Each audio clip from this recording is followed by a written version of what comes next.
गेली 2 वर्ष झालं हा सगळा शेतकरी एकवटला आहे. बांधावरचा शेतकरी, कष्ट करणारा शेतकरी, शेतामध्ये राबणारा शेतकरी हा सगळा एकवटलेला आहे. आणि ती एकजूट शेतकऱ्यांची बघून वारंवार या राज्य सरकारला खोटं बोलावं लागतंय आणि या शेतकऱ्यांना त्यांना गंडवावं लागतंय, लक्षात ठेवा. त्याचबरोबर या मोर्चामध्ये सहभागी झालेले या जिल्ह्यामधील विविध संघटनांचे सर्व पदाधिकारी, आज आपण खरं तर हे मोर्चा काढण्याचं एकमेव कारण होतं की या जिल्ह्यामधलं अलाइनमेंट त्यांनी बदललं असं मुख्यमंत्र्यांनी जाहीर केलं. परंतु हे जाहीर केल्यानंतर या जिल्ह्यातल्या सगळ्या आमदारांनी, सांगोल्याच्या आमदारांनी, सोलापूर मधल्या आमदारांनी या शक्तीपीठ महामार्गाचं काम जुन्या अलाइनमेंट प्रमाणे सुरू झालं पाहिजे अशा प्रकारची पत्र दिली करा. आणि या शक्तीपीठ महामार्गासाठी संयुक्त मोजणी करत असताना लातूर आणि परभणीमध्ये पोलीस आणि महसूल खात्याच्या प्रशासनानं परभणी जिल्ह्यामध्ये झालेल्या दडपशाहीची चौकशी झाली पाहिजे आणि या दडपशाहीमध्ये जे कोणी अधिकारी आणि पोलीस कर्मचारी सहभागी असतील त्यांच्यावर कारवाई झाली पाहिजे अशा प्रकारची मागणी घेतलेली आहे. म्हणून जर मंगळसूत्र तोडत असाल तर याच्यासारखी दुर्दैवी गोष्ट कुठली नाही. आपली हिंदू संस्कृती काय सांगते याची तरी जाण ठेवा. आणि शासन म्हणजे कोण शासन आणि शासन कशावर चालतं? हा, शासन आमच्यावर आमच्यावरती चालतं. ठीक आहे, समजलं मला. कुठल्याही परिस्थिती त्याचा निषेध करण्यासाठी म्हणून आज आपण हा मोर्चा काढलेला आहे.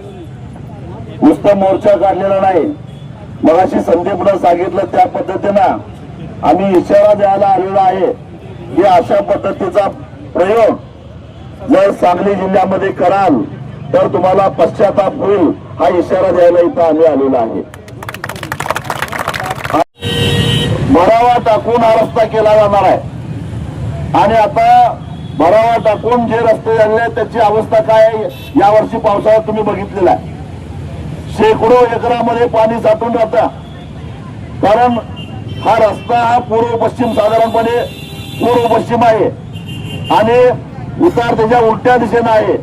त्यामुळं पावसाचं पाणी वाहून जायला हा रस्ता मध्ये अडथळा ठरतो आणि त्यामुळे शेकडो एकर जमिनीमध्ये पाणी साठून महिनाभर राहतं, पिकं नुकसान होतात. त्यामुळे ज्याची जमीन जाणार नाही त्याला सुद्धा याच्यामध्ये नुकसान आहे. हा झाला एक भाग.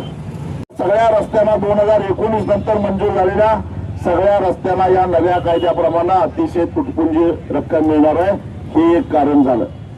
हे मी विस्ताराने यासाठी सांगितलं कारण लोक काहीतरी खोटं नाटक पसरवायला लागलेले आहेत.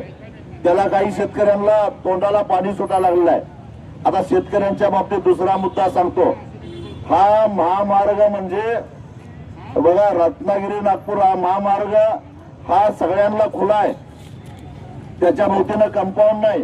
कुणी त्या महामार्गावर जाऊ शकतो, कुणी त्या महामार्गातनं बाहेर पडू शकतो. शक्तीपीठ महामार्ग हा एक्सप्रेस महामार्ग आहे. या रस्त्याला एकदा लागलं तर बाहेर पडायला फक्त 26 ठिकाणी जागा आहे. 802 किलोमीटर ठिकाण लांबीला फक्त 26 ठिकाणी आत यायचं किंवा बाहेर जायचं. आता वाढलाय. आणि या कंपाऊंड रस्त्याच्या दोन्ही बाजूनं कंपाऊंड आहे. समजा तुमच्या शेताच्या शेजारनं जरी रस्ता गेलेला असला तरी तुम्हाला बैलगाडी जाऊन दे, चालत सुद्धा त्या रस्त्यावर जाता येणार नाही, कारण गळ्या एवढं उंच असं कंपाऊंड दोन्ही बाजूनं रस्त्याच्या घातल्या. मग तुम्हाला त्याचा काय उपयोग काय? समजा साधा रस्ता असता आपला मिरज सोलापूर सारखा, तर त्याच्या भोवती त्याच्या कडेला एखादा ढाबा टाकला असता, एखादा वर्कशॉप टाकला असता, एखादा गोडाऊन बांधला असतं, भाड्यानं दिलं असतं. ही सोय आपल्या खेड्यापाड्यातल्या लोकांना या शक्तीपीठ महामार्गाला अजिबात नाही आहे.